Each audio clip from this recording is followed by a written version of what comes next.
radio fans, we are now back in the studio. Stand by for your station announcement. And away we go! Now, I know you'd love to just sit there and keep being not slim, but we got to work a little today, okay? Broadcasting channels of the entire world will be cleared. In every continent, in every land, in all the four corners of the earth, the whole world over. Men, women, and children, of every age and race, and nationality, station, and color. Men of every language ready now to listen to the same voice. So, is this on? Finally, a way to combine my love of helping people with my love of hurting people. So sit back, pop open a cold bottle of Brazilian mineral water, enjoy some poached salmon with capers, and adjust the satellite, because we have a great show. And there was much rejoicing. Unleash the fury. Unleash the fury! Ladies and gentlemen of the universe, the next voice you hear. Once again, we are here. It is me. It is Eric Nagel, 866-969-1969. It's also the name of the program, cleverly titled. And joining me once again, Matt from Big Kev's Geek Stuff. OG Geek Stuff OG. I never remember your Twitter handle. Just Geek Stuff OG on Twitter is how you can go with that. And also joining us today, it's a big show. It is a big show. A lot of Simpsons shit to cram down your gullet today. Okay, fair enough. And then we won't talk about it ever again. All right. Or at least until season 26 starts. There you go, fair enough. Which is a month and a half away, about. You're the Simpsons guy, I am not. Yeah, it's the big 1 hour premiere with Family Guy and The Simpsons, the crossover. Oh, that's right, yeah. Joining us also, the Masters of None. Who are they? I don't know, but I'll tell you right now. How would I know? I know. It's a podcast. I'm trying to get their slogan right. It's a comedy podcast that doesn't suck. Yeah. There you go. There we go. Why don't I? Your mic's not on. There you are. Okay, there you go. Hi. Hi. Jay and Mike from Masters of None. Mastersofnone.com? Yes, sir. There you go. Masters of None. Jay and I have a long history of knowing each other. We used to work at some stations on Long Island. Okay. WLIR, Party 105. Mm-hmm. Jay had a show called One Step Beyond, which was ska, punk, indie rock, all those things. And I used to work for him on that show. And now I also, I'm on your show. I know. How does that work? My goddamn mind. Full circle. It really is.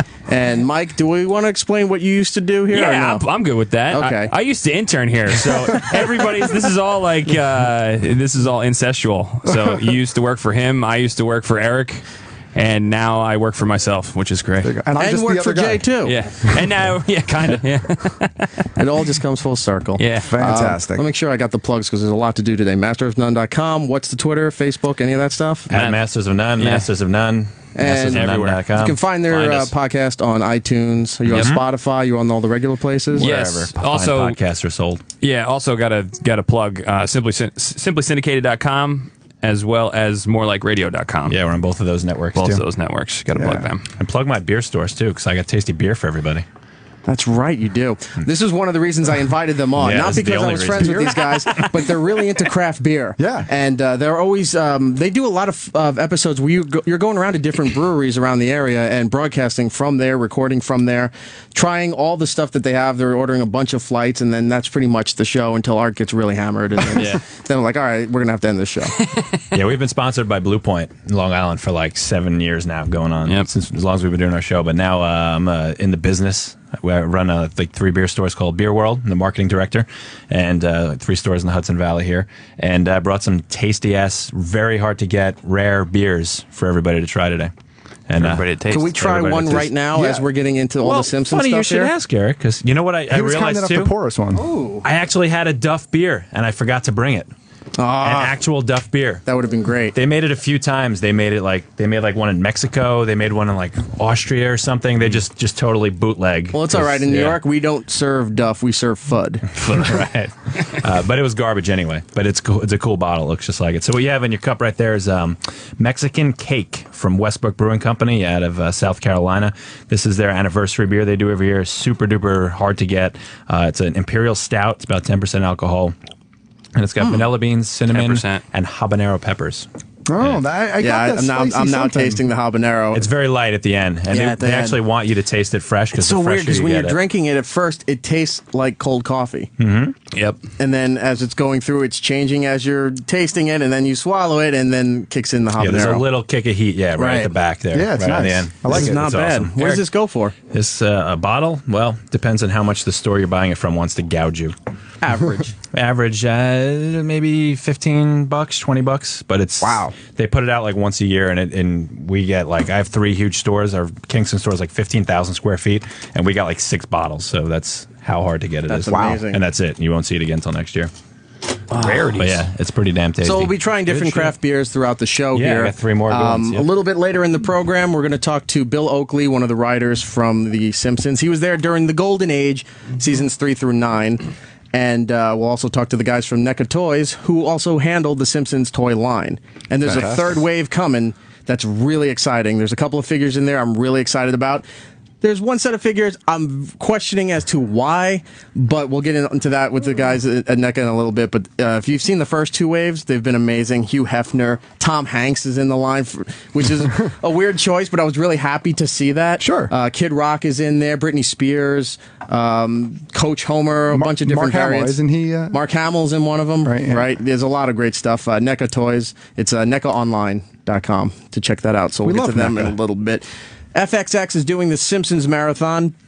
I have been addicted since Thursday at 10 o'clock. Right. It started. I had it on in the office, and even though the Opie with Jim Norton show was live, I was still already logging in trying to see what when this was starting and what they were doing. Can I just say, I am most impressed, actually, that you are here tonight because the Simpsons marathon is going on. And on top of that, I believe Doctor Who started 5 minutes ago, and you're missing both to be here. I did not want to good bring on that up, but thank you. Or thank you, however you want to pronounce it. Yes, I've been promoting for a while that season 8 of Doctor Who starts tonight. Yes. Actually, at 5 minutes ago. 8:15. No, 8:15 p.m. It's right. The pre-show is right. So at 8:15 p.m. Throughout the United States, I guess it airs on BBC America. I couldn't get interviews. I was supposed to have interviews with Peter Capaldi, Jenna Coleman, and Stephen Moffat. But at the last minute, BBC changed their mind, and it didn't happen. So Same I thing got with us with our podcast. I couldn't believe it. They canceled like that. I know. What the hell? Bastards. Jerks. BBC is just making enemies everywhere. We didn't even bother with him because we knew it's like, whatever. My show. It's old hat, 50-year-old show. Who cares?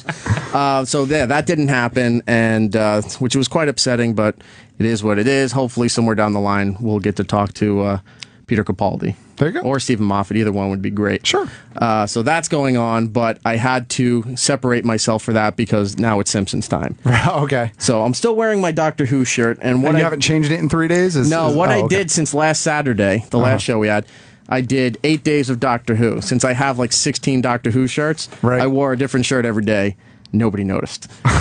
But I tweeted about it. Nobody noticed or gave a shit about it. So I'm wearing my last Doctor Who shirt for today, and it's all about Simpsons here. Also I want to thank DJ Who Kid, who's become quite the regular on Sam's show, and Opie with Jim Norton. Got me some Simpsons bling. That's which I'll Homer's tweet a purple photo out pants in a little bit. Are really fantastic, I have to say. I have a platinum and diamond Homer Simpson and a platinum and diamond Bart Simpson on a skateboard. That's ridiculous. It's ridiculous, isn't it? Are they diamond or are they Dopemond? Hey-o. Starting the pun. But they're from a company called King Ice. Okay. So I want to thank them. Don't try to put those on, please. They're very heavy. I can't stare at you and take you seriously Why for the not? next hour if you're going to wear those. You might get held up in an alley by a gun that just has a flag that I'm not says going to wear bang. them out of the building. I'm not even going to wear them near Shade 45. You will make it out Wow, of the those building. are is what you're heavy. saying. Homer's backwards. Yeah. He was doing something incestuous. He's doing with his Bart. crisscross impression. Oh, is that what it is? Yeah, well, yeah, that's a bit. That's heavy. incredible. I'm not wearing that Yeah. for the rest of the show. But thank you very much, DJ Who Kid, and the people over at King Ice. So we were talking about the marathon. Have you been watching it at all, or not interested, or? It's not that I'm not. I said this earlier. We were having a conversation earlier with the guys from Masters of None. Simpsons was a show that I was really, really into when it first came out, and somewhere along the lines, I lost interest in it for no particular reason. Like I missed it 1 week, and then I missed it like 2 weeks, and then I just never got back into it. Yeah, and I know it's great. People keep telling me how great it is. I just never got back into it. Now, was it kind of the same spot that kind of everybody did the same thing, like the season 12? Because I think it was before that, to be quite honest with you. Yeah. Wow. Because that's kind of like the consensus, right? Right, Season going into 12 kind of goes into the teen edition of the show is kind of when people started straying. Maybe it was a generational thing because the next generation picked up from that point. Yeah, and we all had jobs and stuff. We had to do. But you couldn't go into homeroom the next day and it's like, did you see all those baseball players playing softball on The Simpsons? Yeah, after season 12, it seems where a lot of people kind of punched out, except for me. I just watched every Sunday out of habit, and all the people usually just quote seasons 2 through 12. Anytime somebody brings up a quote that's relevant to something, it's always from that handful of seasons there.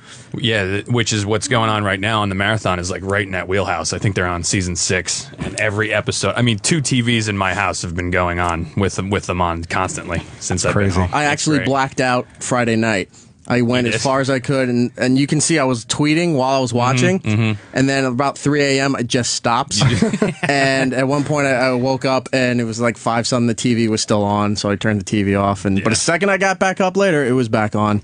And then I found out you can stream it on your phone. Oh, yeah. I wanted to ask about that. So it's on FX now, right? FX Now. Right. So is everything there, or is it the marathon? Releasing it as it goes? Right. It's the marathon right now, and after this is done, they're going to regularly carry the episodes on FXX. Yeah. Plus, every episode will be available to you on the FX Now. That's awesome. Which is their streaming service. Because I was going to cancel my cable. I'm totally cutting the cord. But I told my wife, I was like, I'm really waiting until the Simpsons marathon is over, and then I'm canceling cable. It's been like 3 months I've been talking about this, and I'll be curious to see if you need the cable subscription in order to get the online service, like HBO Go. I already stole my if you're not paying for this, if you're not paying for the service, you can't really use HBO Go. I don't think. Yeah. Because it needs your cable provider information. Email and password. Where is FXX streaming the episodes? They're streaming it through Comcast or are they streaming it through their own HBO site? Go. Like through HBO Go. The FX Now is their online service. Right. You can get everything through there. Okay. Same shit. But I've been excited about it. When certain episodes come on, I go, oh my God, that's the episode where this was going on. You showed up when I was watching The Shining. And my son walked in the room, never seen an episode of Simpsons before. My 3-year-old son walked in, eyes fixated on the TV. I couldn't get him to leave that spot. So now I think you've turned my son, you bastard. Well, that's good, because what was the show you were telling me he was watching? Galaxy oh, no, he watches Gravity Falls, which is another great show. But he's also addicted to American Ninja Warrior now. He's been climbing all over my house and building obstacle courses. My neighbor was on that show. Was it really? He was on a show, and he destroyed the course. He made it look simple. It was like one of the first episodes of the season. It's funny. Me and my wife were watching it last night, again with my son, and we saw some guy that just went through it so easily. And we were like, this is actually kind of not fun when it's that easy for them to do. You want to see a little bit of struggle. You want to see someone almost, face plant on a ball or in the water or something. But yeah, 3-year-old, addicted to it. Of course, and that chick that just blew up from it. Yeah. Lacey or She's something. from New Jersey, isn't she? Is she? I think so. I thought I read she was from New Jersey. We tried to get her on our show, but of course she just blew you off. Yeah, she's too important now. She's too important now. She's training. 866-969-1969 is the number if you want to call. We're talking Simpsons. We'll be talking toys. We're talking craft beers as well. But Cody in Alabama actually wants to talk about Doctor Who. Cody, how are you? I'm good. How are you? You right? What can we do for you? I was just curious how you felt about Peter Capaldi being the new Doctor and all. Well, I'm happy about it. I wasn't really sure about it being an old Doctor when they had a whole successful series relaunch with younger Doctors. But we went into a lot more of it. If you have the on-demand, if you get last week's show, we went into Doctor Who in a lot more depth than I'm going to right now. Yeah. But I think Peter Capaldi could be really good, considering they're moving the whole storyline away from being cutesy and saving the universe. Now he's trying to save himself. Yeah, I agree with you there. All right. All right, you have a good one. You too, sir. Thank you very much. 866-969-1969. Eric. Yes. Have you been to the new Doctor Who restaurant up No, in I have New not. York yet? And thanks to everybody who sent me the Facebook post for it. But I can't figure out what makes it a Doctor Who restaurant other than it has a couple of pieces of art and the chairs are blue. Well, and it's bigger than it looks from the outside. Well, there's a place in Brooklyn. The Way Station. That's it. There's a place in Brooklyn called the Way Station. Thank you, Ken, in the corner with the. My brother plays there. Oh, does he? They have a TARDIS for a bathroom, I think. Do they really? Yeah, I think their bathroom doors are a TARDIS or something like that. So that's kind of a Doctor Who restaurant too, I guess. And the rest of it is kind of steampunk themed, I think. So, yeah. Well, we'll have to see how long this Doctor Who restaurant lasts, because I have no plans to go up to it anytime soon. And just keep traveling back to the good old days. They do one in Manhattan, I'll be right there. But going all the way up I don't see it towards opening in Jay's Manhattan. neck of the woods. What you could do is just wait till it closes and just jump in the TARDIS and go back and sit and visit it anytime you want. Or go out behind the restaurant and steal whatever they were throwing out because they couldn't afford it. Yeah. We moved on to beer number 2 now? Yeah. Yeah, this is another beer you can't get in New York. People kind of go crazy about this brewery, Three Floyds, out of Indiana. Okay. They make a beer called Zombie Dust. It's a pale ale. It's like the highest regarded pale ale in the land. Grapefruit. This is different, though. This is their wheat beer. It's called Gumball Head, and it does have a little bit of almost a gumball-y taste, but it's a very hoppy wheat beer. I taste grapefruit.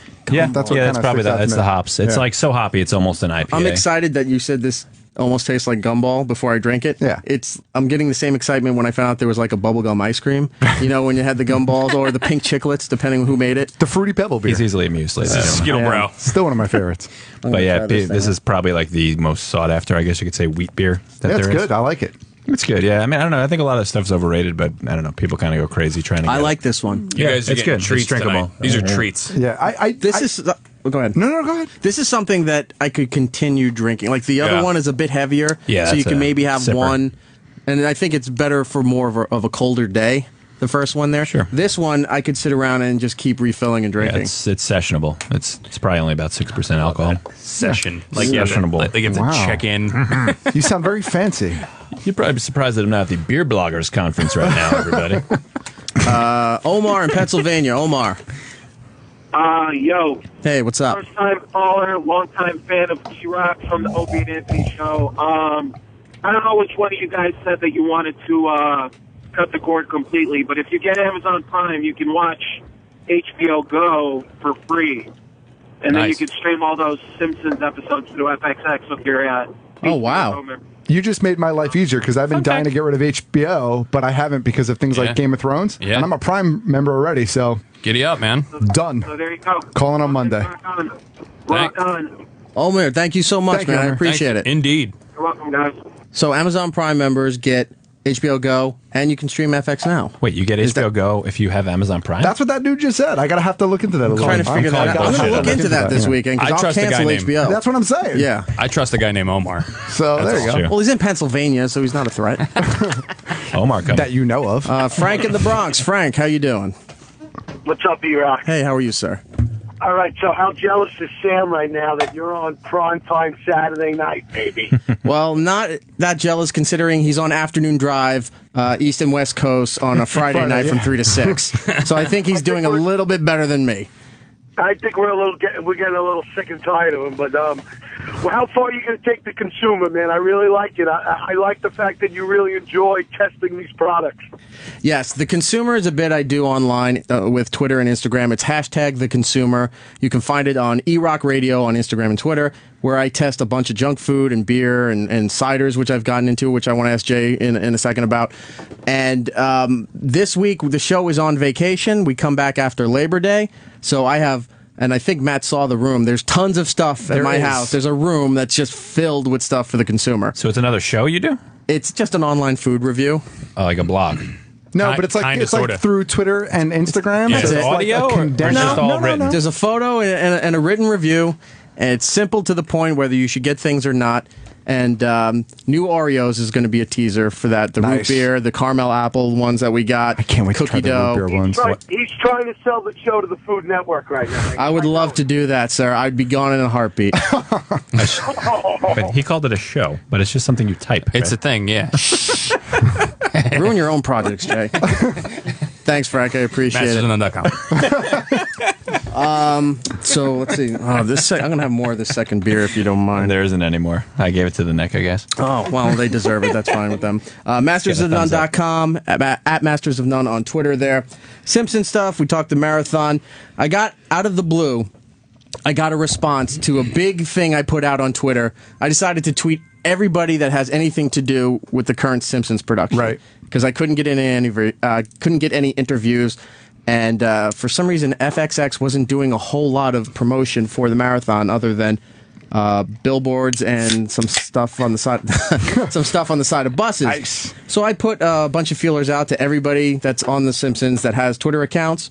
Harry Shearer wrote me back. Right. He said it was too little notice. He would have loved to have done it, but he said next time. So I'll figure out maybe for the Simpsons premiere of season 26, maybe I'll talk to Harry Shearer. There you go. But somebody did reach out and said that they would love to do it. And he is from the golden era of The Simpsons, a writer named Bill Oakley, and his partner, Josh Weinstein, wrote some of the more classic episodes in Simpsons history.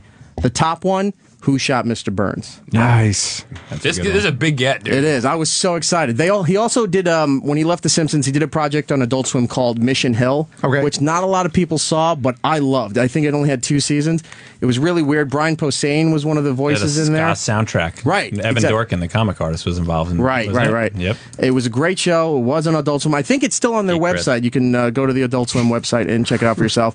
He was also producing Portlandia. Oh, okay. Yeah, and he just left that project, but he wouldn't tell me all the new things he was working on, so it's uber secret. Ooh, it's a secret. Right. Working on something in Gaza. I know. So I got a chance. Simpsons talk. Why not talk to one of the guys that made everything happen? Here's my interview. Simpsons. Bill Oakley is on the phone with me right now. Hi, Bill. How are you? Hey, I'm great, thanks. Bill, you and your friend, your partner, Josh Weinstein, you've known each other since you were 14, I read? Yes, freshman year of high school. And it seems like you've done everything together up until this point. How did you both get hired to run The Simpsons? Well, we were a team. It's a package deal when you were a writing team. We started writing, sample material. We started writing together in high school, actually, and then worked throughout college together. And when we moved to L.A., we wrote a few sample scripts, and one of them happened to get read by Mike Reese and Al Jean, who were running the show at the time, and they liked it. They gave us an assignment, which turned into the episode Marge Gets a Job, and it came out well, and we got hired on staff, and we just gradually rose through the ranks. Fortunately, our competition for running the show left. He was Conan O'Brien, and he was standing in our way, and then he suddenly miraculously left, and although we were great friends, then the vacancy opened up, and we happened to get the job of running the show. Now, was he standing in your way in the sense of, I know he had that position, but was he also kind of politicking, maybe blocking scripts that you had that you finally got? No, not at all. It wasn't like that. It wasn't like that at all. It was more that he was the most senior person. Gotcha. At that point. He had been there the longest and was clearly capable of running the show. But about a year before that would have happened, he got hired to be a famous talk show host. What seasons were you there for your whole tenure there? We started in late season 3, and we left in mid-season 9. Now, you were there for a major chunk of what people would consider the golden years of The Simpsons. When you got to finally take over as showrunner, I believe that was in season 7, was that? 6 or 7? Yeah. All right. You were part of some of the most famous episodes that show has ever put out, one being the 2-parter, Who Shot Mr. Burns? Yes. Well, also, let me say, I want to make, with all due respect to everyone involved, season 3, all we were doing was copying season 3. I still maintain that season 3, and I want to say, we were huge fans of the show before we get hired. It was a miracle when we got hired there, and in retrospect, I still believe that season 3 of The Simpsons is the best season of television ever in the history of television. And when we took over, our job was, what we wanted to do was copy it. And we sat down with a whole bunch of cards and we said, okay, well, season 3, they did one Sideshow Bob episode. They did one Itchy and Scratchy episode. They did X number of emotional episodes, X number of crazy episodes. And that's how we began, by thinking, how can we best copy season 3? And I think season 7 came out great, but it owes everything to season 3. That's not too much inside baseball for you. That's the story. Believe me, I'm nerding out on this right now, being a huge Simpsons mark, if you would, since the Tracy Ullman days. Well, Who Shot Mr. Burns? Who Shot Mr. Burns? Second part of your question. What you actually asked, Who Shot Mr. Burns? Matt Groening's idea came into our office one time before one of the story conferences and was just musing and said, oh, yeah, we should do something like Who Shot Mr. Burns? And we were like, oh, that's a great idea. So we took it and ran with it and made up that whole thing, and it became a big marketing promotional thing. And I think it came out pretty well, actually, given the fact that it had so many complicated things that had to be happening in it. There's so much mystery stuff that had to be laid in and so many complicated strands that had to be held together. I actually think the Who Shot Mr. Burns Part 1 is probably my favorite episode that we wrote. The level of detail in that 2-part series where there's so many purposely misleading clues that you didn't know about until after it was revealed, and you watch it 2, 3, maybe 4 times. The level of dedication and just detail to this episode is unreal. That is, it all goes back to the thing that we discovered, that many of the characters in the series had the initials M and S or W and S, and that M is W upside down. That's like, we were like, wait a minute, we got Maggie Simpson, we got Marge Simpson, we got Waylon Smithers, and like just thinking about all those, like, you could, but those are directions on a compass, and we were able to figure. And then we made up Mo's last. Mo didn't have a last name before that, so we gave him the name Sizzlack, which we got out of the L.A. phone book as his last name. And Skinner, you'll see, is actually W. Seymour Skinner. It says on one of his diplomas in the background. I think that probably faded out of existence after that episode, but that was also cobbled together to give us another WS. Now, you're saying season 3 you felt was like the best season of The Simpsons. What about that season makes it that, and what was your favorite episode from that season? I can't even begin to pick my favorite episode from that season. There were elements of this in late season 2, but there was such a great mix of outrageous comedy, believability, and boundary pushing, subtle boundary pushing. There wasn't a lot of profanity or violence or whatnot, but this conceptual boundary pushing that, like the whole Homer at the bat, perfect example. Right. What show had ever done anything like that before, ever? And there were just so many episodes like that throughout late season 2 and season 3, where they were doing types of shows that no TV series had ever done before. And that was what our goal with season 7 was, to do at least 2 episodes per season that were bound envelope pushers, as we said. And those ended up being ones like this 22 short films, spin-off showcase, and things like that, where we were just trying to have fun with the form. I think it has to be said, and people just don't remember this, how traditional and square most TV comedies were in the early to mid-90s. With the exception of shows like It's Gary Shandling's Show and other shows that were appearing on maybe on cable at that time, there wasn't a lot of weirdness. There wasn't a lot of boundary pushing, and that's why The Simpsons it was a revelation to those of us who were watching it in 1991 and watching the 3rd season and just going, oh my God. You got to do a Treehouse of Horror, which I imagine couldn't have been more exciting. Each year, the Treehouse of Horrors parodies famous horror stories or books and things like that. What is the process for picking what goes into each Halloween show? Well, first of all, it was trying to figure out ones that we hadn't already done. There were so many traditional things that had already been done even by season 7. We were like, we've done Frankenstein, we've done King Kong, we did the Raven, and the first 5 Treehouse of Horrors, we burned through most of the traditional horror canon. So then we started moving to Twilight Zone episodes, which you see a lot of parodies of, and then once you see how it connects up to the family, you know whether it's going to be a winner or not. One of the ones, the 3D Homer one that we did, it was to parody that Twilight Zone episode called Little Girl Lost, where that girl goes through the wall into the 4th dimension. Right. And as soon as you say, Homer goes through the wall into another dimension, you're like, the 3rd dimension, and then immediately you know that's going to be a winner because it's got some element that has not been seen before. One of the stories you did was a parody of Bram Stoker's Dracula, and now that particular character of Mr. Burns as Dracula is now available as a vinyl figure from Kid Robot. Does it blow your mind that something that you wrote, something you worked on, and it wasn't even a main Simpsons figure, because I know Playmates and had all that stuff out, but to see this come out way after its time and still be as popular as it is, does that blow your mind? Well, 2 things. Yeah, first, I should say that was David Merkin, who did that. Okay. I would say we had almost nothing to do with it, although we were in there appreciating it when people were rewriting it. But yes, that applies to a number of things that we've done on The Simpsons, things that we were involved with the creation of, a la Disco Stew and things like that. And I see the figures. I love it. I wish that I was given some free. I wish that they would send me a free one. They really don't give us any. They never give us any free stuff at The Simpsons. We would always have to pay for it. In retrospect, I wish that I had gotten more free stuff that I had been involved with creating. Bart vs. Australia. Did you have a hand in that? Yes. Okay. Josh and I wrote that. That is one of the most quoted episodes, at least by me and people that I know. naming the bullfrog Chazwadlers, and I see you've played Knifey Spoony before. That's Australia, man. I think that's like, when we came up with this, there had been so many episodes where it was Bart versus this, Bart versus that. And we were like, well, what's the biggest thing Bart could conceivably take on? How about an entire continent? And that's where it all came from. So we were like, okay, well, what if it's a whole country that's against Bart? And then we were like, well, what country would really be good? Like, but Australia, first of all, was a country where The Simpsons was very popular. So we sort of made that all, we made it up. And we got a guidebook to Australia, went through all the slang, and we took every pop culture thing that everybody knew about Australia and turned it up to 11, so to speak.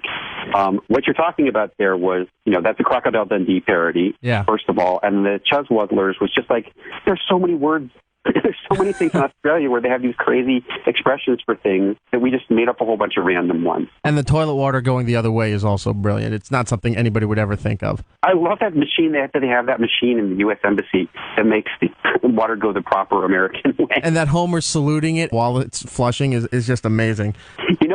To reminisce one more thing about that episode, I love it when Bart shows his butt and it says, "Don't tread on me." I think that, and not to blow my own horn too much, because I may have a Josh who came up with that. It's the perfect thing. Because, "Don't tread on me" with the American flag in the Revolution, or prior to the Revolution, and the fact that it goes so neatly with "Don't put your foot on my ass." Yeah. It brings a patriotic tear to my eye when I see Bart do that. Bill Oakley, thank you so much. I really do appreciate you spending some time here with me, and it's really cool of you to do so, considering I had to, bug you on Twitter, and you were kind enough to say yes. That Bill Oakley, Oakley on Twitter. Bill, thank you so much. I don't know if you still talk with Josh, but if you do, tell him I'd love to have you both on again sometime soon. Oh, fantastic. Thanks. It would be great. Bill, thank you so much. My pleasure.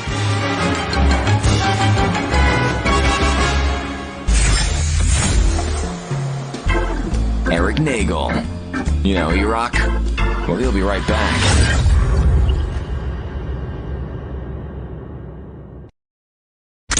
It's Eric Nagel. Right? Yeah, he's a very angry man on Facebook. It's funny. He'd be like, "Fuck this cunt in front of me and her stupid asshole." And then the next picture's like his daughter. He's like, "Oh, we're going out for ice cream." It's like, no, you can't do both of those things, Mike. Mike Rutigliano on Facebook. Jay and I used to work at WLIR, a show called One Step Beyond, which was punk and ska, and that was one of the bands that Jay had to deal with often. And had to deal with? That's not a nice way of putting it. No, they were nice people. When they didn't break up and reunite every time, they were really good. You're starting up 15-year belated ska wars right now. And his partner Mike from the Masters of None, mastersofnone.com. You should check out their podcast. It doesn't suck, as the logo says. We promise. And Matt from Big Kev's Geek Stuff. Hello. OG, whatever. Ready for another beer? Matt's yes, fine. let's go for another beer before we go to our next guest here. So you may have heard the can open earlier. This is Heady Topper from The Alchemist out of Vermont. I'll just take a sip and tell me what you think. All right. It's a double IPA. I can't do this one. Outside of a sip or two, I can't do this one. You don't like it? No, it's too hoppy for you? Yeah. Yeah, it's a little hoppy than what It's I an usually assault on drink, my but this senses. isn't bad. I could drink this one. There's other ones that get really hoppy, and you're just like, no, you're done. What do you guys think? I love it. It's good. Yeah. It does have a salty taste to it. Yeah, This is widely considered in fact, this is considered the number one beer in the world. Really? Not in my world, sir. Not in my world. Why is that? It is beeradvocate.com. It's like the beer geek website, and this took over the number one place, beating out like this Belgian Trappist beer that you can't get in America. Right. A little brewery out of Vermont. Like, people line up to get this beer. They like follow delivery trucks to the stores to get it. They have to shut down their own store at the brewery because people were lining up, and like all the neighbors were getting pissed off. But that's it. That's the number one beer in the world right there. This is in a 16-ounce can. This is a treat for you guys. This is pretty good. Not for me. Very hard to get, even in Vermont itself. But thank you for sharing. Yeah. Limited edition beer. That's not. I mean, they make it all the time, but it's just hard to get. Just hard to get. It's not limited edition. Damn it. It's unlimited edition. So it's not exclusive. It is not limited exclusive. edition. It's hard to get. It's just hard to get. It's hard to get. So this is the chase figure of beer. Yeah. Yes. All right. Fair enough. I like it. Way to nerd it up. Good Yes, job. there we go. Let's talk to Andrew in Atlanta, and then we'll get to our guest. Andrew, what's up? Yeah, I'm going to ask you to do the impossible and pick one episode to represent the entire series. I've got my own idea of it, but what would you say is the one episode that if you had to like introduce somebody to The Simpsons, what episode would you tell them to watch? Well, I guess the overall fan favorite would be the Mr. Plow episode. I think that's the number one seed pretty much for anybody who's a long-time fan of the show or wants to get into the show. I would say Mr. Plow. It's a good one. That's not my favorite episode of all time. It's my number 2, but it's not my number 1. And the number 1 episode for me, it's only for personal reasons. I don't think it's anybody's favorite episode. It's from the first season where they buy an RV and go camping. Okay. That episode for me just was something in that episode clicked, and I said, I am watching this show forever. And it was the episode where they're in the woods and they have no clothes and they think they're going to starve, but Homer says, no, we're going to catch our food. So he takes a tree limb, ties it, and Bart says, what are we going to do, hang ourselves? And he goes, no, we're going to catch our dinner. And so they go watch, and they're in the bushes. A rabbit hops onto it. And as it's supposed to like grab the leg and hold it, it flings the rabbit across the forest. And he goes, all right, that didn't work. And then moved right on to plan B. I laughed so hard. That just ran on the marathon. I was still laughing so hard. That's my number 1 episode. Matt, you got one? I don't. Again, I don't consider myself a big enough Simpsons fan to have a favorite episode. I'll go cheesy and I'll say Mr. Plow just for the sake of conversation. I just saw my number 1. We just came on. Lisa on Ice, the one where Lisa joins the Pee Wee hockey team. All right. I love that episode so much because I love Homer in that episode. He's fantastic. He has some great lines. You know, all right in the front seat, buddy. And Bart tries to go, yeah, Bart gets to sit up front because he's a good guy at sports. Sports. I like Marge vs. the Monorail. The Monorail is a great episode as well. I'm a sucker for musicals. A couple others, if you want to throw on the list there. Homer meeting his half brother Herb, and he develops the car, the Homer. That's a good one. That's a good one. And this one's a little bit later, but it's still within the golden age. Hank Scorpio. Oh, where Homer works for the James Bond villain and has no idea what's going on. He thinks he's just got a new job and everything's kind of boring. I just found out that that the whole hammock district line, that whole thing, that was completely ad-libbed. I just found that out the other day. That whole line was completely ad-libbed. That's my favorite line of the entire That was in the episode. Sunday Times, right? Yes, that's right. I read that too. He's trying to come up with like some pearls of wisdom that he knew throughout the ages. It was in so there you go, Andrew. I hope that helps you out. Matt and Clifton wants to talk to Jay about the beer we're drinking. Sure, Matt. Hey, what's going on? I love you, E-Rock. You're the fucking man, dude. Thanks, man. Yeah, Alchemist and that beer you are drinking. I'm a bar manager at one of the bigger craft beer bars in New Jersey, and it is common knowledge that that is one of the best in the world. It's a great IPA. If anybody's doing anything up in Vermont, they need to know 2 other things. Sean Hill. Hill Farmstead. Hill Farmstead, and the other one is Lawson's. Yeah, it's going to be Lawson's Finest Liquids. Guy knows what he's talking about. Jay's no slouch. Massive.com. Sorry, Jay, you're a tremendous slouch. Beer World. Thank you. A little guy. I mean, he has a farm, dude, and he makes beer on a farm, and he's known as the best brewer in the world, in the fucking world. You know, like it's not easy to do from up there. So, but he's bringing you good beer, man. Respect him. That what you're drinking is special. Respect. Well, thank you very much there, Matt. Thanks, Matt. Dude. Good luck. Hope this shit stays on. I love the fucking the consumer, bro. Love the fucking consumer, dude. Yeah. Wow. All right. Well, thank you very much. That was a plant, right? No. That was actually, he wanted to talk to you. That was actually Adrian in the other room. Let's get to our next guest here, or guests here, if you will. Tying in with The Simpsons, there's a line of toys out for the 25th anniversary, which are incredibly made. They're very well detailed.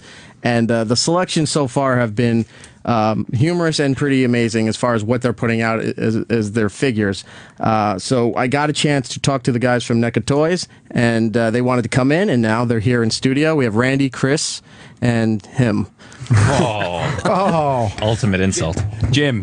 Well, let's see if I have your mics on there. His mic's on. There you go. They said you're the voice of the company here, so you're going to talk about the and Simpsons you didn't have line. his mic on, so I know. That's my bad, because I was looking at Randy. Maybe the beer. I don't know. I don't know your name. I don't know your microphone button. And go. Hi, guys. How are you? Good. NECAonline.com and NECA_toys on the Twitter. Yes. Tell us about this Simpsons line here. Wave 3 is coming out September or October? It's coming out early September. You got to get up real close to that mic there. Early September. Early September. In this line, it's pretty cool. They have Penn and Teller. Nice. Which is awesome. That's great. They have Brett the Hitman Hart. Oh. Which I only had one episode where he bought Mr. Burns' mansion and said, "Ooh, this place has old man smell." That was the only line he had. What else is in the Wave 3 for the Simpsons line there? That's awesome. All right, we got Leonard Nimoy. Yeah. And then, with him we have Mr. Burns, where he's glowing in the dark. Because from the X-Files episode. Yeah. Very nice. That's pretty cool. We also got Lisa to match up with Penn and Teller. Oh, she's dressed up like the Harry Potter character? Yeah, magician Lisa. We also have, we got Milhouse. He's kind of dressed as a poet. It's kind of a tie-in along with Stephen King from Insane Clown Poppy. Okay. From that episode. So, so Stephen King. We got R.E.M. All right, let me ask you about REM here. Now, do you guys choose the characters, or is this The Simpsons telling you what we're going to license to you? It's a combination. I mean, when I first jumped in, the list for the most part was pretty much already established, with the exception of maybe Series 4 and 5 coming up. Yeah, it was complicated. The whole premise of the line is 25 years of the 25 greatest guest stars. Okay. So we made a list. And then Fox, who's the licensor, had a list. And then Gracie, which is Groening's company, they had their own list. Okay. So it was kind of like a mediation where we all had to sort of, pick and choose, almost like doing a draft or something. Right, come up with what everyone was going to be happy with, what everyone was going to approve, and then also what is all marketable. Because Gracie had some stuff that was kind of out in left field that we were like, I don't know. Like, do you have any examples? Really more of the obscure sports stuff that wouldn't work worldwide, because we're not concerned just with the U.S. We sell globally all over the world. So some of the stuff, it's like if it's like an obscure baseball player, it's not going to sell anywhere but in America. So no Greg Jeffries figure, or Ozzie Smith falling through the Springfield mystery spot. Well, let me ask you then, if you guys got to pick and you went over all these lists and narrowed down what was going to be accepted, where did REM fall into being accepted here? Like, why were they picked? Well, they are a pretty big band still. Yeah, I was going to say that especially they're a big then. band, but as far as their Simpsons relevance is what I'm asking. Michael Stipe comes separate from the other three. Yeah. The musician thing added another variable to it. Right. Because, say you're going to do REM, Stipe's the one everyone knows, right? Yeah. If we're going to do Aerosmith, everyone knows Tyler and Perry, but they don't know the rest of them. Well, that's what I was going to ask, because I was thinking about the REM selection in there, and I was wondering why they either didn't do Steven Tyler and Joe Perry from Aerosmith in the Flaming Moe episode, like on stage at Moe's or something like that, or the Ramones at Mr. Burns' birthday. Right. Yeah. Were those on anybody's list? They are, and some of those you may or may not see. There's still 2 more series this year. Yeah. But the thing that's unique is, first of all these celebrities have to want to do this, which is a huge obstacle in itself. Well, the Ramones are dead, so their families might say yes. And some might, and some might not. And, one of them works here. Marky Ramone does a show on Faction, even though he wasn't in the original 4, but he'll say yes because he was a Ramone. Okay. So you got one signature down. CJ will be in too. And then you have none of them are going to let you do just like. You're not going to get to do just Tyler and Perry. You got to do the whole band. The whole band, yeah. And same thing with REM. Well, yeah, because Brad Whitford, is that his last name? Yep. Had a speaking role because he was being seduced by Mrs. Krabappel. So that's 3. And then Joey Kramer. Well, he can just stay in the back. I think you're hard pressed to Put find. him on the card so it looks like he's part of the figures there. Can you, if they do, say they do the Ramones, can you have on the card where, like on this one we're looking here, it has Homer Simpson in the tuxedo applauding for the 25th anniversary. Could you have on the card Mr. Burns with an evil face and the bubble saying, "Have the Rolling Stones shot and killed"? I could try to get it approved. I think you would sell so many of those figures. I mean, it's an idea for sure, Maybe I could slip it in there. Oh, is that the pen one right there? Yeah, I was excited about this. That's the Penn Jillette figure. We'll tweet these out at E-Rock Radio. And the one over here I'm looking at is Bret the Hitman Hart. Yeah, which is awesome. He's my now, hero. did you have to go through WWE to get permission for this, or is this just Bret because he owns Brett. the He owns gimmick? his name and his likeness, so it's just through him. And he was one of the first people to say yes, and also one of the first celebrities that said, "I want all the proceeds for my figure to go to charity." Who was the super cool guy? So everything that the royalties off of this goes to his, what charity? Do you remember, Jim? No. All right, it's on his website, and when he does signings at all the wrestling shows and everything, almost all of it goes to charitable. Who's the one guy that you wanted to get the most? That was the hardest to get as well. Get the rights to. I can't say because I don't want to. I don't want to ruin any. Are you still trying to get the rights to those people? Yeah, I keep pushing for Metallica. I wanted Judas Priest, but that episode happened after we did this. But I love Judas Priest. Well, I did like in the, I believe it was in the second wave, you had The Who, which was, I was amazed they said yes to it, which is really cool. And the figures do look amazing. But that was the episode where the town was divided by garbage, right? And they performed on the wall of garbage. Yeah. Right. Even I remember that episode. East and West Springfield. Right. We were close to getting Elton John. His assistant actually is a huge toy collector and knew of our company and has tons of our Gremlins and Freddy and Jason and all this stuff. And he brought it to Elton, but for various reasons that we just can't go into, it didn't work out. But that was one we were real close with in the beginning. I just want to point out also, too, with NECA Toys, they're doing the Simpsons line, and we're talking about the Simpsons line here with all the Simpsons stuff going on. But NECA has an amazing inventory of other licenses for products and toys and things that they put out. If you're a big video game fan, they do BioShock Infinite, which was one of my favorite games. You do Gears of War, right? Yep. Portal. What are some of the other ones that you have? Borderlands. Yeah. All the Valve titles, so Half-Life, Team Fortress. We did Street Fighter, Resident Evil. I was going to say you did Resident Evil too, yeah. For a while, we did Assassin's Creed. We're working with Blizzard now on Diablo and on their new title, Heroes of the Storm, which sort of has all the franchises under one umbrella. Oh, nice. And with the figures, when people go and see these in the stores, I at first was a little curious as to why they're a little bit more expensive than others. But I got a chance to visit the NECA plant, if you will, the warehouse, and saw the amazing Whoa, there we go. That's beer number 4. Just trying to do that quietly. The amazing detail that gets put into this, the artwork for the cards. I saw the artist just hand painting something.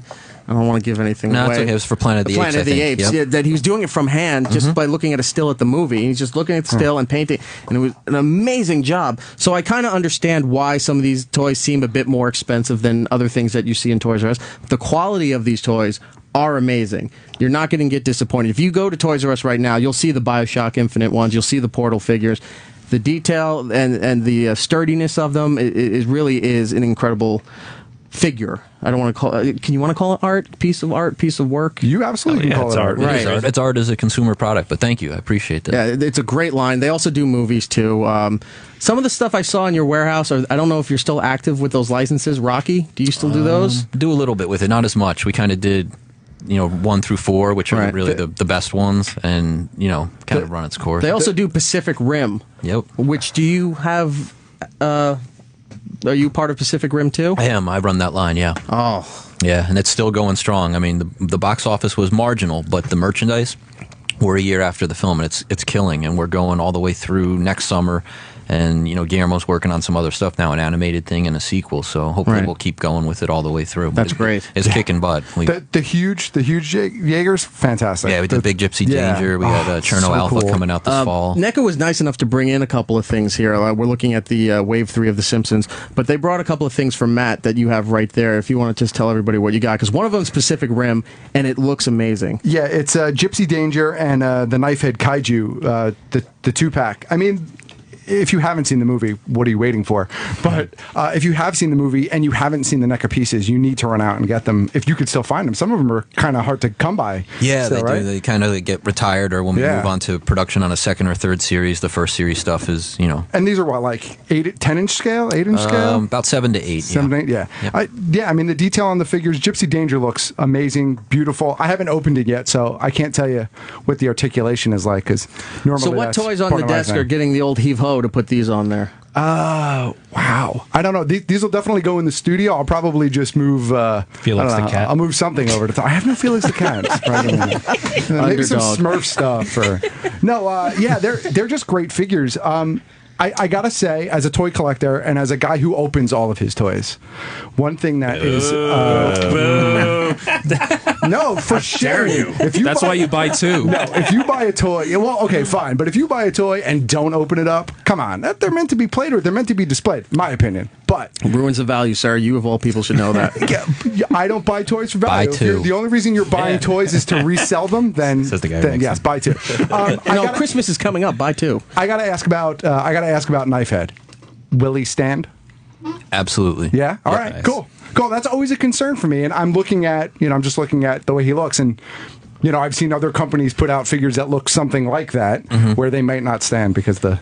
Guaranteed he will stand. Awesome. And what is the other piece that you have there? This is a Gentleman Claptrap from Borderlands. If you haven't played Borderlands, again. Well, let me tell you about Borderlands. But you haven't played Borderlands 2 yet. I haven't played Borderlands at all. But I haven't. But my buddy down in DC, Chad Dukes, was talking to me about Borderlands. He loves that series. He's all about it. He's got a book club going for Borderlands right now because they have the Borderlands books. Right. So that's special. Yeah, it is special. And he's all about this game, and he's encouraging me to get into Borderlands. I think you would enjoy it. I'm going to try Borderlands 1 and 2 during the break here. Yeah, I played Borderlands 1. I started Borderlands 2, and I didn't get very far in it. Other things in life got in the way. But Claptrap is a great character from the franchise. He's kind of like your guardian angel / he's your helper. Yeah. Is he like the paperclip in Microsoft Word? But much cooler. Okay. And of course, this is a variant on the figure from Borderlands 2, correct? That is correct. Yeah. So, but he's got a top hat, sir. Any character with a top hat is a must. He's fancy, huh? He's a fancy. And Mr. cufflinks. Peanut. But yeah, definitely. Monopoly guy. Yeah. If you're a fan of Borderlands and you haven't seen these, definitely check them out. Robot Devil. How many different Claptraps have you put out now? There's a bunch, right? 4. We did the yellow, which is a traditional standard claptrap. A blue was the second one we did, and then we did the Gentleman Caller, and we did Jacob's claptrap, which is like the wood grain one. Oh yeah. Yeah, all it's right. a little bit more like steampunk. There's a lot of brass etchings and stuff like that on it. So 4, I believe, in total. Very cool. You have some other big licenses too. Harry Potter, and you had Hunger Games. We did, yeah. What is the biggest license that you have to date, and what is the best selling? Wow. Predator, believe it or not, is probably the one we've gone the deepest with. We're on the 13th series, and I've done over 60 different Predators. Wow. So we've covered all the films, we've done some comic book-based Predators, and done Predators from some of the video games. And back in the early 90s, a company called Kenner used to do a Predator toy line. We've sort of done like modern updates or homages to those Kenner figures as well. So that line has really been insane for a film that really only had one great movie, 25 years ago, and then a lot of crappy movies. Come on, you didn't like the second one? No. My favorite is the Predator with the top hat. That's my favorite one. And the monocle. That's the variant. That's the Comic-Con figure. So Predator is the top line or the best selling? It's one of the best selling, and it's our longest running line, where we've gone, at this point, 13 series deep into the line, and we're still doing more next year. How long has this company been around? Doing action figures about 10 years. The company overall has been around about 15, but they were doing like a lot of music merchandise and tour merchandise and different collectibles before the toy thing blew up. Hey, I love the feature on the Bret the Hitman Hart. When you lay it down on its back, you hear Vince McMahon go 1, 2, 3, and then the belt inside disappears. You gotta pay Vince. And if you squeeze his legs, he spits on your face. Well, these Simpsons pieces are just amazing, and hopefully there's some here that maybe aren't accounted for in the inventory that maybe, like that Pendulette one there, I could go home with. Absolutely. Would you happen to have any that maybe we could throw to the listeners? Definitely. Jim, we brought some giveaways, We right? do. A whole box of it. What do we have? Ooh. Let's pull the box over. Hey, you want to know the last beer we're drinking, by the way? Yes, while they're doing that, let's go to the last beer here. This is the one that the cork flew out of. This is, since I heard Mr. E-Rock here is a Game of Thrones fan. Who isn't at this point? I'm not. Do you have the Game of Thrones line? We don't. But I've done Khal Drogo cosplay. Yeah. And my wife was Daenerys, and our daughter was the baby dragon, so that's pretty cool. But we did. How old's your daughter? Well, she's now 4.5, but she was 2 when we did it. Do you think she'll rebel from the cosplay? Maybe going into her 10, 12 range around there? I hope not. So, Jay, I'm sorry, what was that? Since you told me you're a Game of Thrones fan earlier today, I was up at Omegang a couple weeks ago, and this is the next Game of Thrones beer, Valar Morghulis. Is that how you say it? This is the one I haven't had. 'Cause It's not out yet for like Matt's another been month. over my house where we've shared all the ones to date. Yeah, this is the next one that's not out yet. Amazing. I brought it just for you, Mr. E-Rock. Ooh, I'm going to try Look at it that. right He's a swell guy. Can I ask you very quickly if we have Mastersofnone.com, by the way. Thanks, buddy. Beer World. Thanks, this Beer is World. good. Yeah, this is a Belgian double style or a double, if you want to get really douchey I'll say about right now, the first one, not my favorite out of the 4. Yeah. But Mexican cake. Yeah, and it's not bad, but it's not. It's like you said, a little too hoppy. No, that was the stout. Yeah, that was the stout. The stout was a little too. That's the one that tastes like cold coffee. Yes. With the jalapeno in it. Habanero, sir. Habanero. Second one was the gumball head. The gumball was good. The third one was really good, and this one is good as well. Yeah, this is it's much like their Omegang Abbey beer, but it's a great beer. It's got the 2-headed coin on the label. I think it's coming out, I don't know, a month when the show comes back on. But yeah, they literally just bottled it, and at their festival a couple weeks ago, they had a whole Game of Thrones experience. I think we're gonna have to run a little bit late. That's fine. Oh, that boy. gives me a chance to ask a quick question. Okay, go ahead. So now that I know that, because we talked a little bit when the mics weren't on, that you're going to be at New York Comic Con this year. Yep.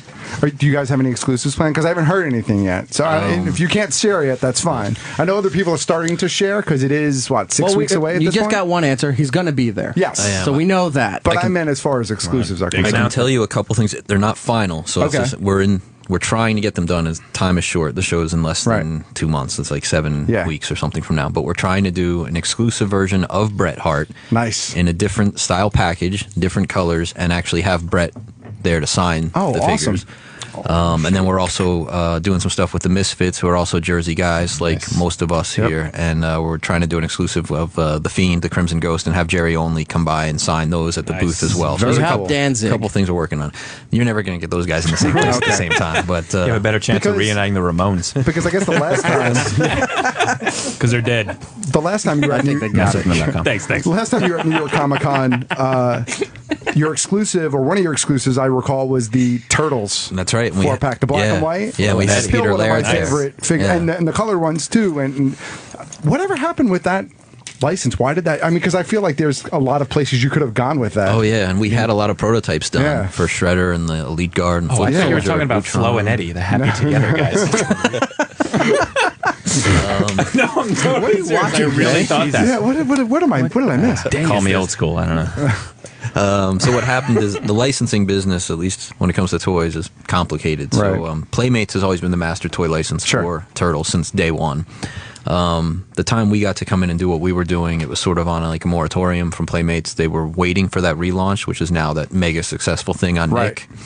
So before that happened, we were allowed to play in the Eastman and Laird universe and just do the classic comics, which was great. Which was great, all we wanted to do, and no one had ever done comic faithful versions, so that's what we were doing. Then it reached a point where just through the specialty market, we were not able to sell enough to justify all of our overhead. Right. So we needed to sell into bigger avenues like Toys R Us, for example. And Playmates was not cool with that because they had their own plans and their own relaunch coming up. So, because they're the master toy license, they said no. So it kind of went away. But we are working on trying to bring it back in a different realm, even if it's only like direct to consumer at conventions. We're trying to explore some different avenues for next year to bring Turtles back. That would be awesome. I would be so excited to continue collecting that line. They're some of my favorite Turtle figures ever put out. They're awesome. Thank you. Did you have much resistance from who has the Turtle line now? Viacom, right? No, Nickelodeon. Playmates has the toy license. Yeah. But Nickelodeon has creative control over it? They have the license, right? They're the license holder. Is that one of the reasons you were having difficulty was because Nickelodeon, and you guys lean more towards a young adult based toy line? When we were doing it, it was before Nick had the license. It was through a company out of New York called 4Kids, and we didn't really have any problem with it. They were into doing some more edgier stuff for the collectors, and I think at this point Nick is too, because they're looking at the classic 80s or late 80s, early 90s cartoons that a lot of guys who are now about 30 grew up with. As well as exploring other avenues like the comic book, which is kind of what we're more interested in. The stuff from 84, 85, like the Eastman and Laird, when it started, the really rough drawings and the really more mature. And how you captured that in those figures. I mean, that really rough kind of... the hash it looks like it was marks pulled off the pages. They really are some of my favorite Turtles figures ever put out. Thank you. It's kind of fun now to see Playmates and some of these other guys and some of the designer vinyl guys completely copying what we did, because no one had ever done what we did, and now I've seen 2 or 3 other guys. So imitation's the sincerest form of flattery, as they say. So. If at some point that they would be kind enough to do this again, I spoke with Chris a while back. That's how the whole thing came about with NECA Toys, and they were nice enough to let me to go over there and take a tour of the place. The facility where they're doing the sculpting, the painting, And your office, by the way, which I want to get to in a second, is an incredible. You just walk in and you want to cry. Like, this is what my basement should be. It's what my office in my home. They have. You see the current toy line. You see the stuff that's in development that they don't want to talk about. You see some of the lines that they put out but don't focus on anymore. They even have a line that they made that never got released. And I wanted to ask you about that. Are we allowed to talk about Rocky Horror Picture Show? Yeah, absolutely. Okay. I'm not a Rocky Horror fan, but I know like you and Kevin are. Yeah. And the figures that they had, I saw Frankenfurter up there, and I saw the rest of the line they had, and the detail and the quality of this thing is amazing. I said, I've never seen these before. And there's a whole story as to why you've never seen these before. Yeah, so we were doing those a few years ago. I think it was for the 35th anniversary. Nice. And we did Riff Raff and Frankenfurter, like you said, and they're gorgeous. Like, really, really well done. And sent them through Fox, through the licensor, approved instantly. They said, these are beautiful, best renditions we've ever seen. And then they go through another round of approvals to...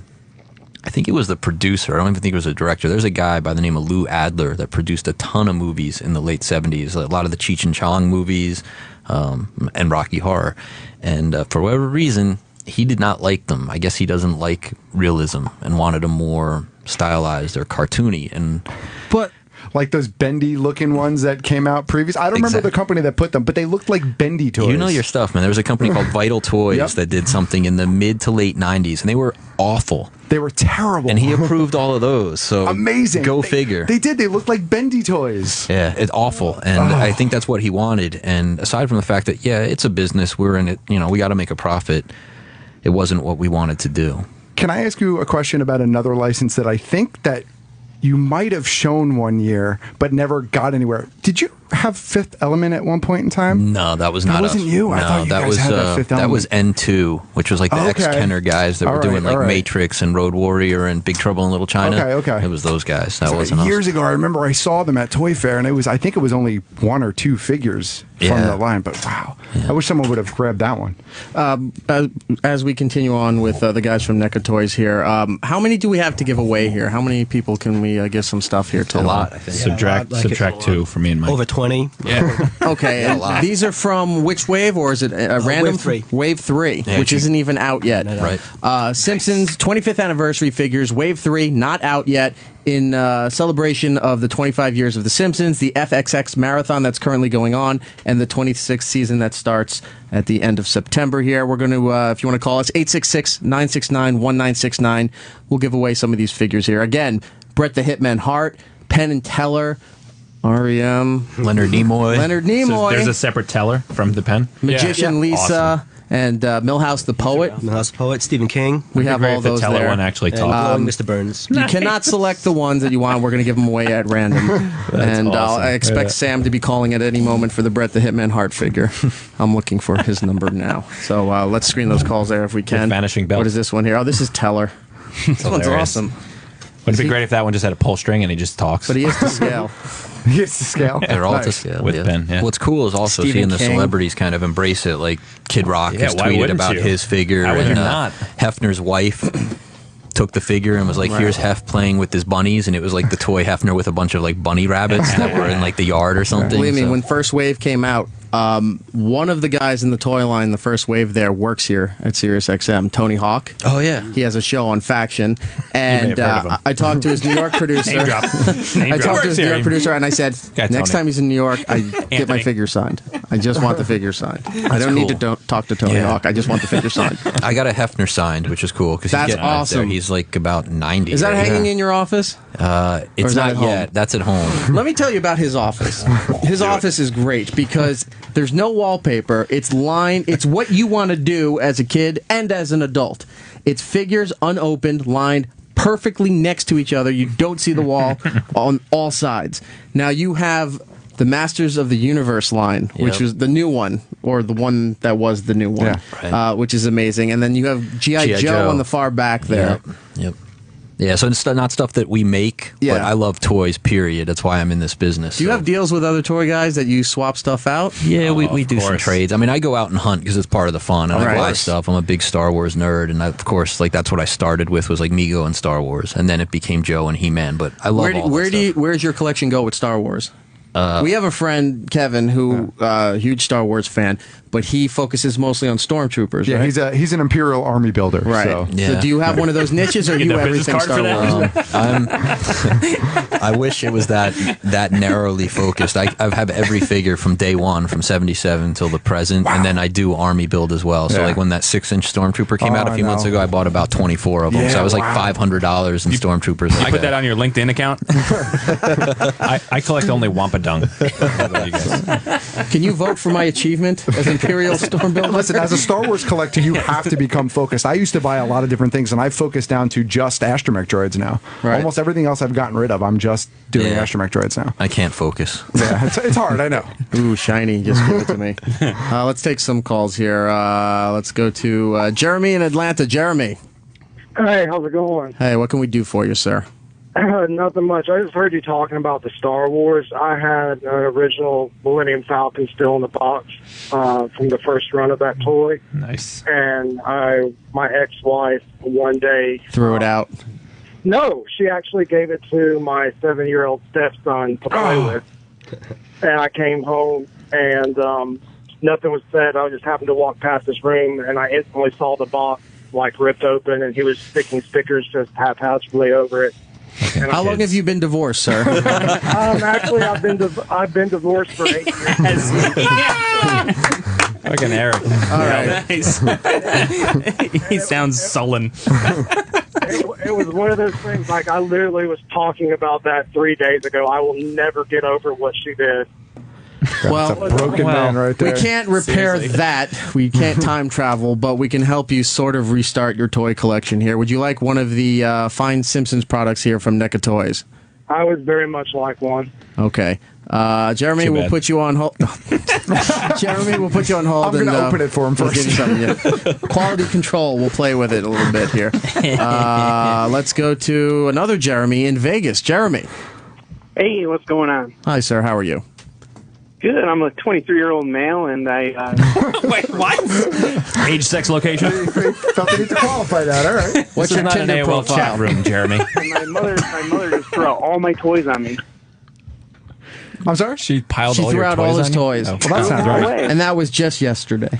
Yesterday? It was last week, actually. Oh Yeah, I my was moving out God. to my apartment, and she threw them out on me. Why are Okay, you so still when living is at her home at funeral? That's 23? my question. How many years for murder are you just facing? moved out with my good friends from high school. Okay.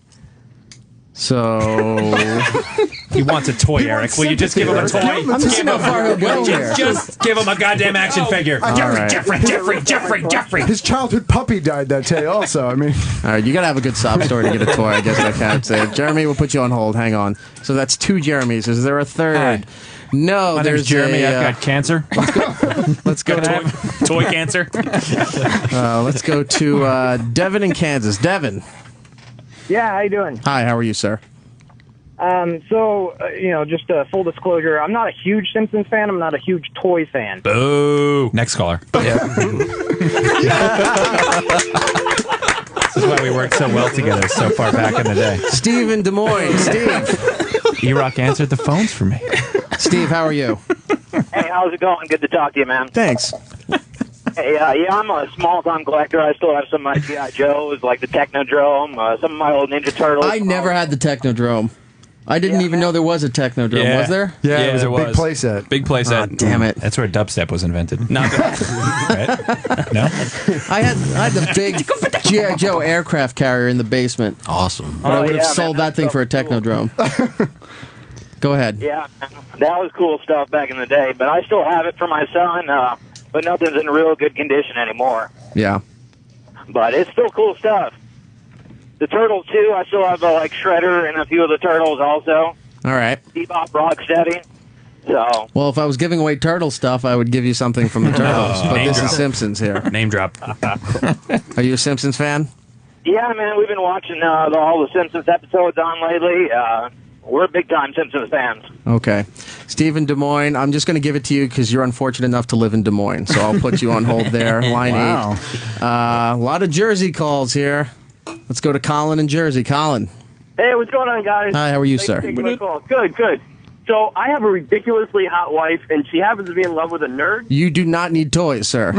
No, wait. Well, it gets good because I I bought the Batman Arkham Origins collector's edition. It came with a whole sculpture of the Joker with a whole bunch of TVs behind it. Yeah, that's a great piece. Dude, it's awesome. And my wife was like, "What's this for?" I'm like, "You just look at it." She's like, "You don't play with it?" I'm like, "No. You just look at it. And sometimes you can turn the button on to make the TV go on in the back." She's like, "You're a fucking idiot." I was like, "Marry me." So that's part of the deal. And I would love to put Simpsons shit up there and just annoy the shit out of her. So. Dude, you have a hot wife. Why are you going to ruin it? Yeah, and Not she that the knows how to Simpsons use her toys will toys. ruin it, but with all these toys, why are you trying to drive her away? It's just I want her to know what she got into. And we just had a kid, too, so, like, the deal, it's fucking sealed. This is done. You need to hang this high. You're really because married. your kid will rip it open. Yeah. Oh, definitely. No, this is a no Ellie touch kind of thing. Okay. Colin, we'll put you on hold. We have one for him, right? Yeah. Okay, Colin, we'll put you on hold. We'll give you something Simpsons there. Now everyone's calling in here. Of course they are. Well, it was beer talk and how quickly they hung up and want toys. Joe in Cleveland. Joe, how are you, sir? I'm doing fine. I used to have an Inspector Gadget action figure. I know, right? You've never heard of it. Hold on one second. Anybody? The Matthew Broderick version. If I had a nickel every time I heard this conversation. Anybody I knew that had the Inspector Gadget toy, all the accessories for the hat were broken. Broken. Everyone. And it would not Yeah. sit in the hat, so Yeah. the thing was useless. Yep. And he had the little mini pea coat. Right. Yeah. For flashing in the park. With it, but, I had all the parts and everything. I was mitten box. My dad gave it to my 5 and 4-year-old niece and nephew who lived next door. And I came home from college one day, and it was just destroyed. And then what happened? That was like the last gift my mom gave me when I was a kid before she died. Okay. Oh, God. Stop. I know, right? Wow. Was it lead poisoning from the Inspector Gadget action figure? Yeah, maybe. And then a Zeppelin crashed into my house. Wow. Humanity. Go Gadget resuscitation. Right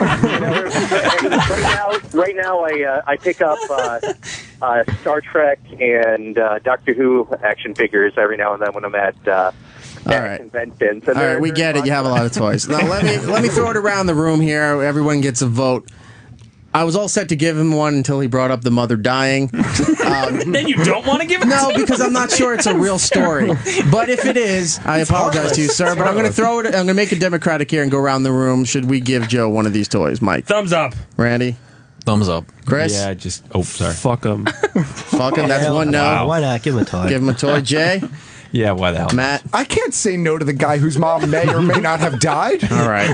Joe, it doesn't bring your mom back, but it'll give you something to do. We'll give you, Joe, one of the figures. We'll find something good for you. Stay Is strong, there Joe. a dead mom figure in there you can throw in there? Stay strong, Joe. One day at a time, all right, buddy? With the coffin that springs open. Do you guys do a Mrs. Wayne? Going back to Jersey. Vinny in Jersey. Hey, what's up, guys? Hey, Vinny, how are you? I'm good. It's just, I actually work with Mecca. I do the posters for Pacific Rim, and it was just nice to hear you guys. Liar. You do the what? I swear to God. Wait, what is it that you do? What? I do the posters. The name of the company is Scorpio Posters. We printed the Pacific Rim posters for you guys. Okay. We're getting a nod. Django Yes. Unchained, we did. There's Django Unchanged toys? There were. You don't know about that? They were. Django Unchanged till his change falls out of his pockets. Oh, no. That's a whole show in He gets itself. whipped while he's picking up his He had one nickels. of those change wallets. That was an interesting set of toys. Yeah, it sure was. That blew up big time. Yeah, it Are they did. collectibles now? At one point they were going for about $1,000 each, and Wow. the retail was about $30 each, and this happened in a span of about a month. Yep. Yeah. And they were like that weird like Migos sort of Yep, style. right. Yeah. Exactly. That's racist. Apparently, the entire toy line was. Who knew? Who knew? Yeah. Yeah. To be real careful with Yeah, the lip really. size. It was like a big thing. Yeah, It it was got like picked up, and it was on. It was on like Kimmel Show Yeah. and Conan. Right. And, yeah, it was a big deal. So, are you looking for a toy, Vinny? I actually am. One of the guys that works for us is a huge Simpsons fan. And I don't know, I thought I heard Eric say something about a Bret Hart I don't know if you guys had a Bret Hart. That one's mine. That one's going That nowhere. one's claimed, sir. Oh, I figured that. Hold on. I don't. If we have another one, 3 more. Okay, we'll give you one. But you know what? I'm going to do a trade here. This is now swap talk. Uh-oh. I want a Pacific Rim poster. Hey, Eric, I'll send you whatever posters you guys want for the Signed whole by show. Guillermo Vinny, Toro. let's make a deal. Love it, Eric. Okay, I'll put you on hold. All right, cool. Okay, hang on. Oh, I So just that's the locked whole this point call. of Eric's show. No, but when somebody else calls in with other stuff, you gotta seize an opportunity, Jay. Mastersofnone.com and NECAonline.com. This guy wants to go back to Simpsons episodes. Let's cleanse the palate a little bit. Dan in Indiana. Dan? I was just wondering, you guys were talking about your favorite episodes. What, you didn't mention mine, which was, I was kind of surprised, but what were your 2 favorite jokes, or a couple of your guys' favorite jokes from some of those? Favorite jokes from the episodes? Yeah. Is there any more beer left? Yeah. It's kind of hard to do that with, that's usually a more of a spontaneous thing in a discussion. Right. When you throw those lines You out. need, Because like, you don't a think, reference or you don't something? think about, when you go to think about it, it's like, I can't think of one. But How when about- something comes up, you throw it right out. How about this? What line do you quote most often? I say Boo Earns. Stupid, sexy Flanders. Stupid, sexy Flanders is a good one. Matt? Boo Earns is probably Boo the Earns, one that's that I use, my yeah. go-to. I always say and then anything. Yeah. Just whatever. I used to also Sacrilegious, I do a lot. I used to also do where he'd go, saxophone, saxophone. We're retarded. You can't say that anymore. The R word. You can't say the R word right. anymore. I do apologize to all those organizations. Dan in Indiana, do you want a Simpsons toy? Yeah, sure, I'll take one. All right, we'll give you one. Wow, the guy who's like, mom died. You're like, I don't know. Vote on this Well, one. he had this whole story, and then the mom This guy's died. like It just seemed Simpsons like he was toy. adding it on a little bit thick, just making sure that, you don't know nowadays. They're just calling for toys. You want to make Sure. sure it's legit. How many more do we have left there? I don't want to Many, go over many. Yeah. We do? Save a pen for me, Clark. Take a couple more here. Anything that we haven't plugged from Masters of None or NECA? Besides the Simpsons line, what else do you have coming out? This year we have Godzilla. Nice. Which is, All right, the 1985 line. Well, we're going all the way. So we did the 2014, and then we have 94 out now. 85 comes out before Christmas, and we're doing more next year. So we're going back and doing like all of them. How large those go? Anywhere from 6 85 inch feet. to 12 inch. Life size. They're pretty big. And then we're doing apes, both modern and classic. Nice. Which Right. is a That's lot of also fun racist. because Terrible. I have a serious question. How did you get into starting to make these figures? Like, that's a weird thing to just go It from is. like, I just like to it, and now boom, you make them. Like, what's Yeah. that process like getting into that? well, I kind of never grew up, had that Peter Pan thing going on, Right, right. without Neverland Ranch. Right. And, Thank God. I just always collected them and studied them and tried to learn everything I could about them. And then when I got out of college, I was like, I'm either going to go into music or going to toys. And music seemed like such a shitty business to go into and such a tough way to make a living. I was like, well, I've liked toys since I was like 4, and I'm now 22 or whatever. Like, toys is a safe bet. And so that was it for me. I knew whether it was going to be designing or marketing or developing, creating, whatever, I wanted to be in toys. So were you like that a was it. sculptor or something? Or you just...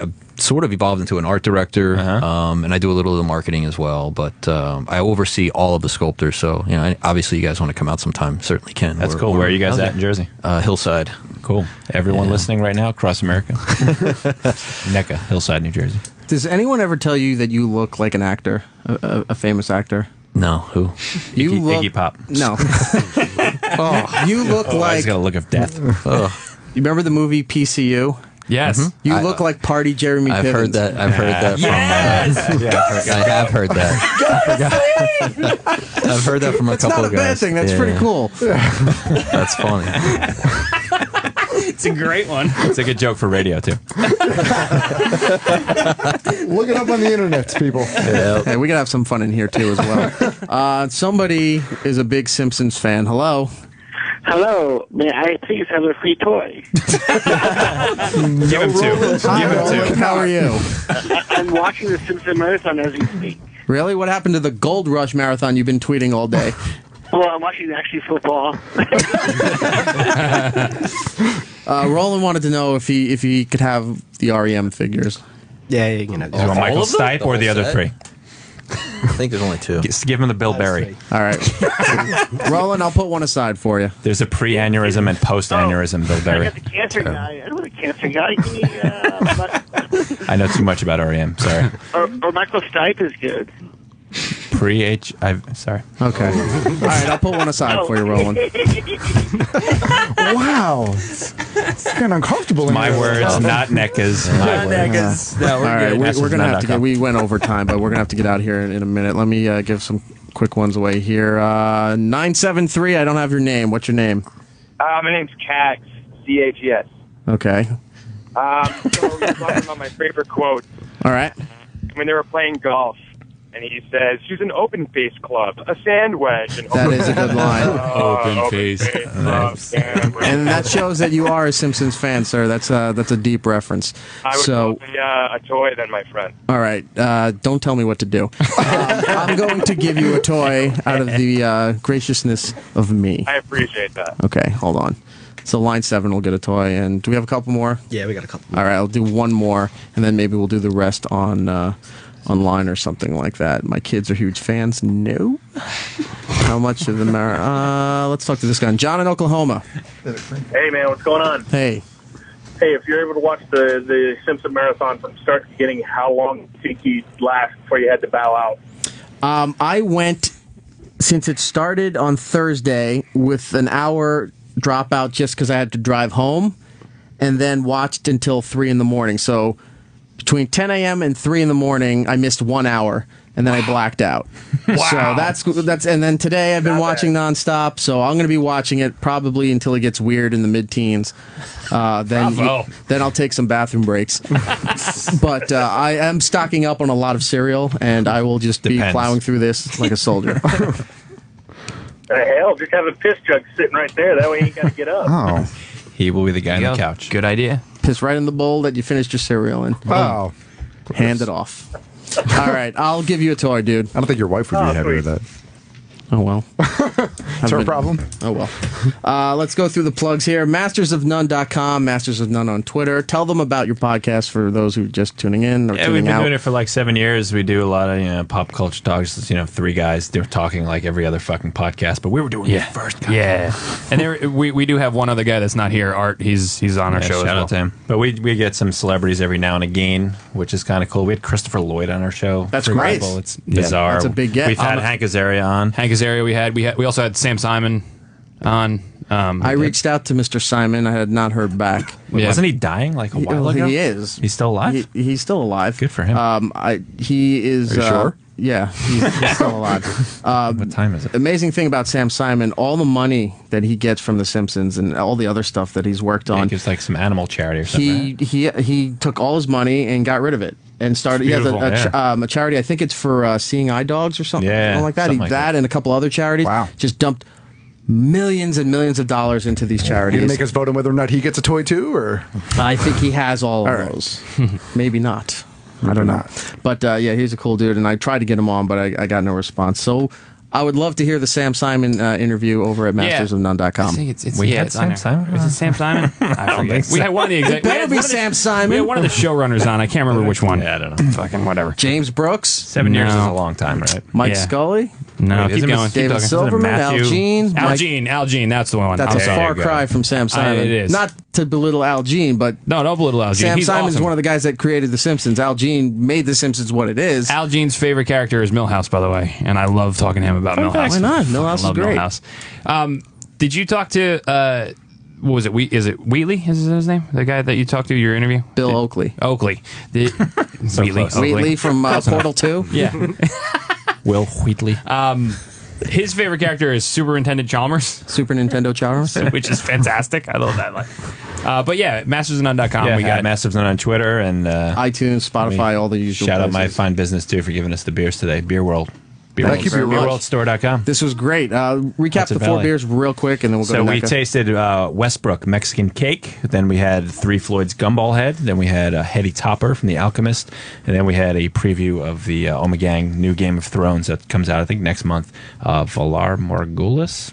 Wasn't she the most downloaded woman on the internet at some point? Sure. Cindy Margolis. I don't watch the show. I sat on the Iron Throne and I was eating Dannon Light and Fit yogurt when I got my picture taken. So there Literally. you go. Way to go. You can look it up online. That's also Randy, very Chris, downloaded. and James from NECA Toys, they were kind enough to bring in the Wave 3 before you could buy them anywhere. We've been giving them out. They're amazing pieces. NECAonline.com, NECA_toys on Twitter. The Godzilla line will be coming out. What else do you have anything for the holidays? Planet of the Apes. Right. More Alien 35th anniversary this year, so first time ever there's a Ripley action figure that actually looks like Sigourney Weaver. Nice. It's kind of a big deal for Alien fans. Yeah. Shots fired. So that's cool. What else we got? Freddy, Jason, always Halloween staples I saw every year. the Jason figure where he's got the purple outfit and the blue mask. They Oh, were the working video on game, it. Yeah. They were working on it when I took the tour there, and then it's all over online, and people are going nuts for it. Yeah, it's blown up. That's a Toys R Us exclusive right now. Does it glow in the dark? The mask glows in It the dark. does. Yeah, it looked like All it. your friends are dead. Yes. Game over. That's right. Best ever. One of the worst video games Yeah. ever has become one of the hottest Jason figures ever made. Crazy, right? I want a T-shirt That with game that. was so terrible, with the end but- screen on it. All your friends are dead. Actually, a T-shirt company I used to work with, we actually had those T-shirts. We used to carry them. At They our gave booth me until I wore it to death. But the Castlevania 2 shirt Yes, that I used to yeah. wear all the time. Yeah, I have their Justin Bailey what shirt a somewhere, horrible too. night for a curse. Yep. Nice. And the washing machine won. It ate it after a while. After so long, give me some more. I'll work All on it. Hey, make an ET Atari game figure. We tried, actually. We did. Yeah, 'cause we've been killing with these retro video game figures, and Just a stick and the head pops up. and it was going to be like all green, which is how it was in the game. Awesome. And Amblin wouldn't let us do it. Oh, Yeah, they want to forget about that game. I can't believe they wouldn't let you do All right, well, we got to get out of here. Hopefully, you're cool with that we went late Yeah, this I'm sure time. they Hope are. nobody gets upset, Nah. but we figured I'd give you Who are some you more talking live to? content. The audience. In theory, the This is other. why Jay's not in radio. This is the last time we'll be on radio ever, by the way. That we went long, gave you some live content. Opie and Jim Norton are on vacation till after Labor Day, and Sam is back live nice. on Friday at 3 p.m. Nice. We are not back next weekend. We'll be in rerun, but we will be back the following week. So trying to give the audience a little bit extra since we're going on Sure. vacation and they're going to have to deal with best ofs. Bonus. Not a bad thing, just trying to do right. When you're done checking out, I'm going to throw my plug in. Can I throw my plug in? Sure. When you're done checking out Mastodon, be sure to check out Big Kev's Geek Stuff. We've been going for Yeah. 8.5 years. Oh, fuck you. Just saying. Fuck you. But yeah, we're a weekly podcast, toys, comics, games, all that good fun. So check us out online. That's an old throwback line. Again, we didn't get to Loot Crate, but I had a problem. I keep. also have the subscription Nerd Block. Right. And didn't show up. It was supposed to be here. Tracking said today, didn't come. So I wrote to the fine company and said, didn't show up, not doing a review.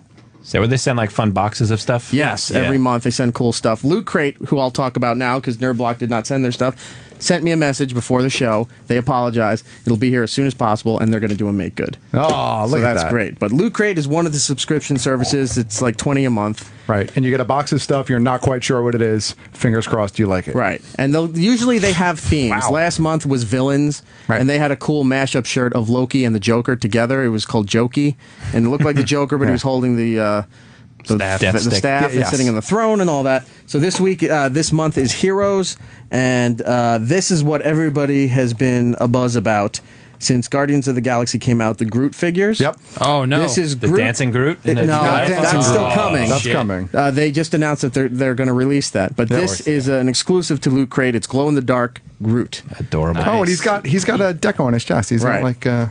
So that alone was worth the subscription cute. for this month here. Also, some Ninja Turtle stuff. They have the glasses, but from Kid Robot, Ooze Action Ninja Turtles. Nice. Yes. So if you're a collector of Kid Robot or if you're a collector of Ninja Turtles, that's a good get. They gave me, you have some wings for your sneakers like the Flash. I got a Mega Man car freshener, but the other thing in here, which is kind of cool. I left that at home. Oh, what? There's some codes they gave you for some digital downloads, and they're giving you classic video games for your phone and your iPad. I just got Gauntlet, Nice. which is awesome.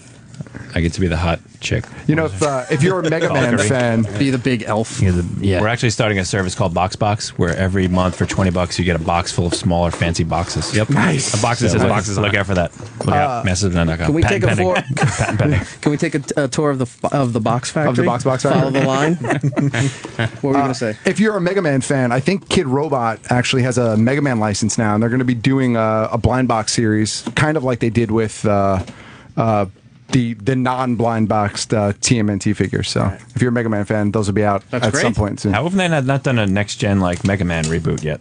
What are they waiting for? I think they're fighting over the license. Really? Yeah, because remember when it started getting weird and went into Mega Man X? Yeah. And then all of a sudden it was showing up on PlayStation, not just Nintendo, and then like everybody wanted their exclusive version of the Mega Man line, and then they got to the point where everyone was just fighting over each other. And at that point, I don't know why they should have done something new, especially now when a lot of the new franchises aren't really taking off and everybody's into repurposing the old stuff. Yep.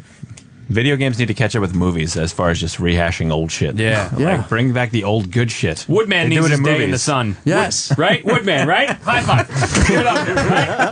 Come on. Yeah. All right, with that, we're going to get out of here And for with another an edition of It's uncomfortable Eric round of Nagel. high fives. Great. Follow me on Twitter and Instagram at eRock Radio. I'll be back in 2 weeks. 2 weeks. For another edition of It's Eric Nagel. Masters of None, NECA Toys, Matt. Thank you, everybody, for coming in. And we'll give some of the other ones away on Twitter later. And in the studio. Yes. See you later. And that's all the time we have. Follow Eric on Twitter, Facebook, and Instagram at eRock Radio. The show should be back next week. Maybe in 2 weeks. Who the hell knows around here anymore?